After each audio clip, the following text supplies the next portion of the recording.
যে ভয় পাবে তাকে তো দিলীপ ঘোষ ভয় দেখাবেই। তুমি ভয় পাও কেন ভাই? দম থাকলে সামনে আসো। আর পুলিশ দিয়ে চমকে ভোট করতে যাবে, তো আমি চমকাবো না? চমকাবো। চমকে চমকেই রাজনীতি করেছি। যে পুলিশ আজকে মাফিয়া গুন্ডার সঙ্গে বসে চা খাচ্ছে, এই চোর নেতাদের সঙ্গে চামচাগিরি করছে, সে পুলিশই দেখবে অন্য রূপে উত্তরপ্রদেশের স্টাইলে কিরকম এনকাউন্টার করবে।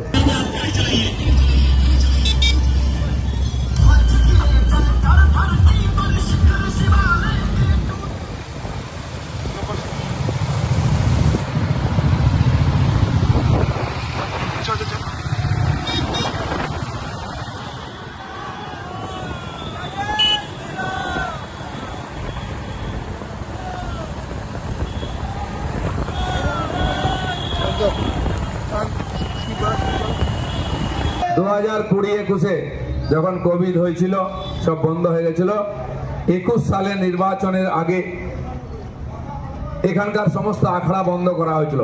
এই প্রদীপ বাবু, আমি নাম নিয়ে বলছি, চেয়ারম্যান ছিলেন, আর সমস্ত আখড়াকে গিয়ে চমকেছিল, এই আখড়া বার করবি না, সঙ্গে ওসিকে নিয়ে ঘুরছিল, কেস দেবো, ঢুকিয়ে দেবো, আখড়া বার করতে দেবে না। বড় রাম ভক্ত, বিশাল বড় কাট আউট। আর মনের মধ্যে কার ভক্তি? কেবল ভোটের ভক্তি, রাজনীতি আছে।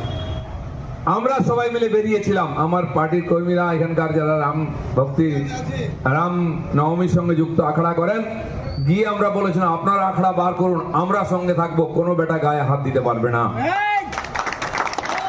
এবং বেরিয়েছিল, কেস হয়েছিল, কেস ওদের নামে হয়নি, আমার নামে কেস হয়েছিল। আমার নাম চরণজিৎ আছে এখানে, তার নাম, আরো 2-3 জনের নামে কেস দেওয়া হয়েছিল।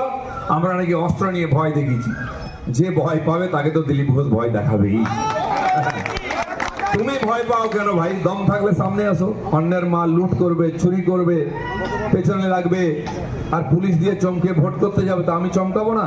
চমকাবো। চমকে চমকেই রাজনীতি করেছি। খড়গপুরের লোক সেই জন্য দিলীপ ঘোষকে ভোট দেয়, আবার দেবে।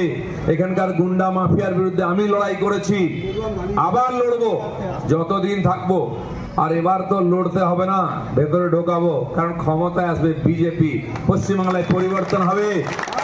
যে পুলিশ আজকে মাফিয়া গুন্ডার সঙ্গে বসে চা খাচ্ছে, এই চোর নেতাদের সঙ্গে চামচাগিরি করছে, সে পুলিশই দেখবে অন্য রূপে উত্তরপ্রদেশের স্টাইলে কিরকম এনকাউন্টার করবে, কিরকম ভেতরে ঢোকাবে, দেখে নেবেন। 4 তারিখের পরে মে মাসের সব পাল্টে